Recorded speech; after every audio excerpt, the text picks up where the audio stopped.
गांव के एक छोटे से घर में लिली रहती थी। उसकी चमकती हरी आंखें हमेशा उत्साह से भरी रहती और उसके लंबे लहराते लाल बाल हवा में उड़ते थे। वह हमेशा अपनी चमकीली नीली टी शर्ट और डेनिम शॉर्ट्स पहनती थी। लिली को रात के आकाश को देखना बहुत पसंद था।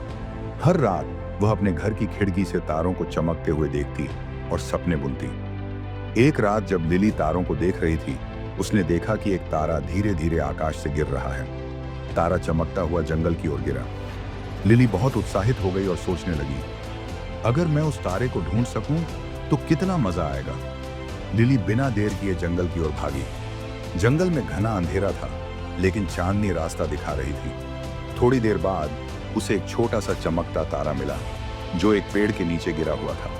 तारा धीरे धीरे मंद पड़ रहा था। लिली ने तारे को अपने हाथों में उठाया। तारा बहुत दुखी लग रहा था। उसने धीरे से कहा, मैं अपनी जगह से गिर गया हूं और अब अपनी रोशनी खो रहा हूं। मैं वापस आकाश में नहीं जा सकता। लिली ने मुस्कुराते हुए कहा, चिंता मत करो, मैं तुम्हारी मदद करूंगी। लिली को एक तरकीब सूझी। उसने जंगल में पड़े कुछ चमकते फूलों को इकट्ठा किया और उनसे तारे को ढक दिया। धीरे धीरे तारा फिर से चमकने लगा।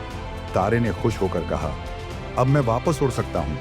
अब तारा फिर से चमकने लगा था। लिली ने उसे आकाश की ओर उछाल दिया और तारे ने जादू की चमक के साथ उड़ान भरी। जाते जाते उसने कहा, तुम्हारी दया और हिम्मत के लिए धन्यवाद। लिली, जब भी तुम मुझे देखोगी, याद रखना कि सच्ची रोशनी हमेशा दिल से आती है। लिली मुस्कुराई और आकाश की ओर देखा। तारा फिर से अपनी जगह पहुंच चुका था और सबसे तेज चमक रहा था।